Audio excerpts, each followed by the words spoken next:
Hey everyone, just wanted to give you a quick heads up. The second Global Product Owner Summit is coming soon. You can get all the details at bit.ly/Product Owner 2024. That's bit.ly/Product Owner 2024. And it's all lowercase, all one word. Oh, and stick with us until the end of the episode to know the dates and the tracks that we have for you in this year's summit. But for now, let's dive into today's episode. Hello, everybody. Welcome to one more week of the Scrum Master Toolbox podcast. This week is with us, Freddie Brown Jr. Hey, Freddie, welcome to the show. Hey, how's it going, man? I'm super excited to be here. Thank you for having me. Absolutely. So Freddie is, as he calls himself, the Agile Genie with a magic brain that grants you your corporate wishes faster than Aladdin's lamp. He transforms chaos into strategic brilliance, and we'll dive into that and discover all about those magic skills in a second. He's the genie you never knew you needed, making your Agile dreams come true with a sprinkle of humor, which is truly magical indeed. And humor does make life better and every day easier. So, Freddie, tell us a little bit more about yourself and how did you end up becoming a Scrum Master? Yeah, so it was an interesting journey. So I am Freddie Brown. I hail from the great city of Atlanta, Georgia. I started my career working as a project manager for a telecom organization. And being a lifelong learner, I loved learning new information. There was a workshop at work for this telco company I worked for in the past related to agility. And so I said to myself, I'm interested in learning more. I've heard this word agility before. I've heard this word agile before, but I think it's worth investigating.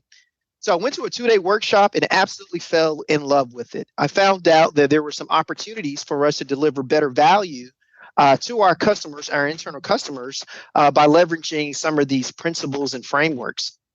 So I came back to my office. I said to my team lead at the time, I said, I am looking to leverage some agility in our department. He said, well, look for some opportunity here within our organization that won't disrupt too many things. And let's do a kind of a test run, or kind of a beta test on what you've learned. So I took it upon myself with a small team and became an unofficial Scrum Master. And so what I did was certain things as far as doing daily stand-ups on how we provided status updates for the works that we were doing. Later on, I seen that there was some additional training to get certified in this space. So I took that additional training and officially became a Scrum Master on paper, provided that insight to my leadership and said, this is something I want to pursue within the organization. He said, based on prior performances with that beta team, if you will, we think that the progress that you've made will be very beneficial and we want to deploy it. And so at that point, I officially became a Scrum Master. My role changed from project manager to Scrum Master, and I was off with my very first initial Scrum team. That's how I became a Scrum Master. So I'm familiar with that transition from from project manager to Scrum Master. I myself was a project manager in the past. I call myself these days a recovering project manager, of course, because you never really forget what you learned in your training as a project manager.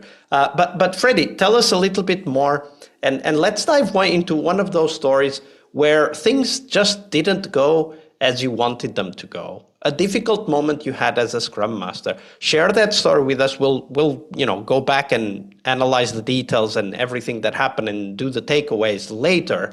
But first, tell us that story of a difficult moment you had as a Scrum Master. Yeah, so I would say the first thing that comes to my mind as a Scrum Master of a difficult situation is where I had team members that were constantly being tapped on the shoulder from leadership to take on new work, right? That work that they wanted to do based on the leadership's recommendation was a priority, because what happens a lot of times is that you'll have leaders that have this new priority that takes place, but it hasn't been cascaded down through some sort of process. That mindset has typically been, hey, I'm a leader. I don't think it's going to be too much of a big deal to deploy this new priority and ingest it into the team's work. And so that was a very, very difficult situation for the team. And they shared that situation with me. So basically, they somehow got tapped in the shoulder or got an email saying, hey, you need to move and focus on this rather than whatever you were doing. And the team came to you with that. Like, should we do it? Should we not do it? Is this what happened? Yeah, very similar, and it's slightly different though. What happened is that the leadership would just come to the desk and say, "Hey, I think that this priority is more important, but we still need to do the other priority as well too. So find a way to get it done." Because the leader's desk was not too far away from our cubicles at the time, and so the team had conflicting priorities, and the answer was, okay, we'll do it. And so the team said, okay, Freddie, you're supposed to help with removing these impediments and shielding the team. Can you help us, with this leader and prevent them from coming in and just asking us questions all the time or asking us to do more work related to different priorities? So I imagine that at that time, I guess most people's temptation would be to talk to the leader. What did you do then? Yeah, so I talked to the team and said, you know what? My job is to shield you from external disruption and interference. So let me start with the very first one. I'm going to have a conversation with the leadership, and just to keep the leadership at bay and let them know we're here to maintain focus and deliver value based on our priorities. Now, if we need to take new information in and ingest new information or new priorities, there should be some sort of process around that. The team was absolutely elated about that. And now the team future state had an expectation when leaders or new stakeholders of a higher tier had new priorities. They felt very comfortable to have that psychological safety to say, hey, let's talk to our Scrum Master, and then we can possibly reprioritize the work.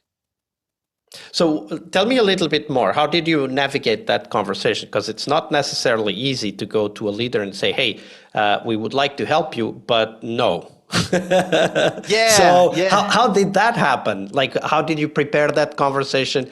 How did that conversation go? Because that's not an easy conversation to have for sure.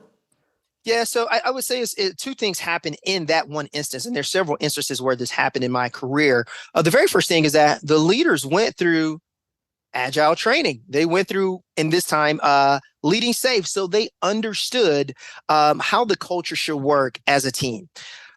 But what we didn't have at the time was a defined process on how that new work or that new priority should be ingested within the team.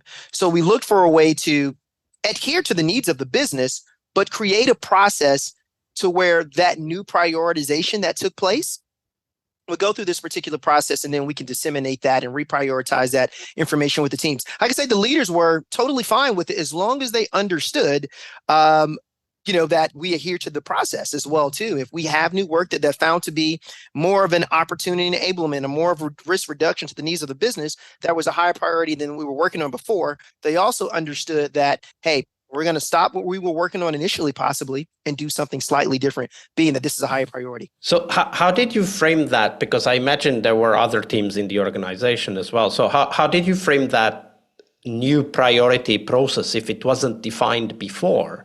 Like, did you get together with the other Scrum Masters? What was it like that there was some kind of discussion between leadership about how to handle that? How did you frame that? Okay, new priorities require a certain process for us to accept, and then, of course, therefore change the plans, obviously. Yeah, so for me, the team I'm speaking about is that very first team that I had, which was the quote unquote, that beta team, moving from a project manager to a new Scrum Master. And so they were open and respectful to the framework, to the process.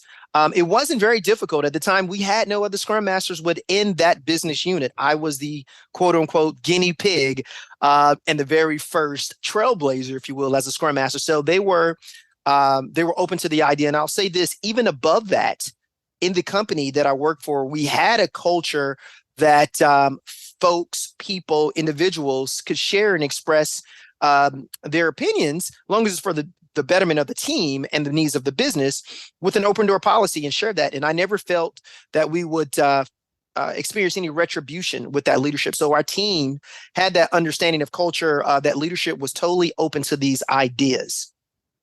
So a couple of things that I take away from this story, of course. One of them is when the team comes to us with a topic, it's important to acknowledge that topic and do something about it, even if it is just having a chat with the leader like you did, or having a reflection with the team and finding new ways of handling it. So I find that as a very important aspect, to acknowledge that when the team comes to us, we do need to listen and we do need to take action. And then the other aspect is to adapt the process as we go, because very often we seem to get stuck in the process as it was defined. But as you just illustrated, sometimes, the process just didn't think or wasn't developed yet enough to take into account this particular situation. And it is upon us then, either alone or with the leaders or with other Scrum Masters, to help define a process that would take into account this change of priorities, as an example.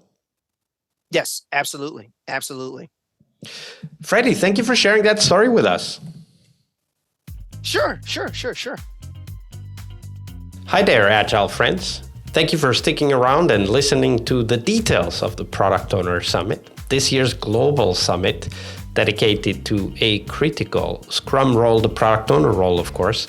We'll have some amazing keynotes and 4 tracks filled with first-hand stories and experiences for product owners to learn more about that critical Scrum role. The summit will take place between April 23rd and 25th, so book your calendars. There will be loads of sessions for you to attend. One of the keynotes will be Dave West, the product owner and CEO at Scrum.org, one of the largest Scrum organizations in the world.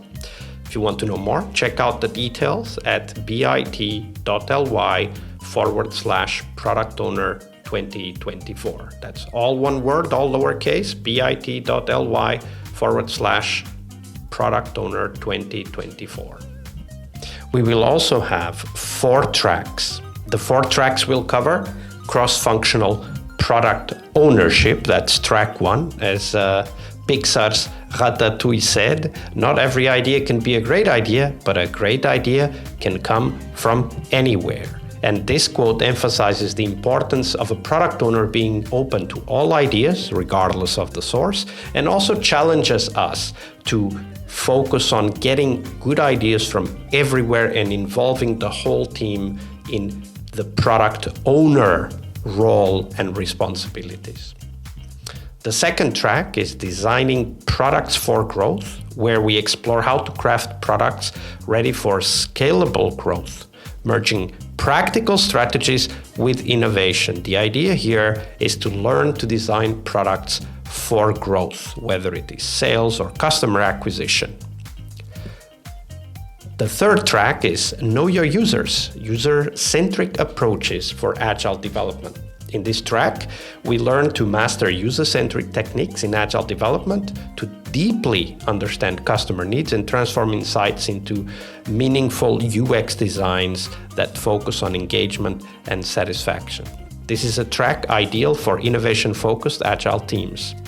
And the fourth track, one of the most exciting tracks in my opinion, is product development with AI, ideas for product owners. Not only do we discuss about using AI in the products, but also AI for product owners to learn to make a bigger impact with the help of the AI tools that we already have.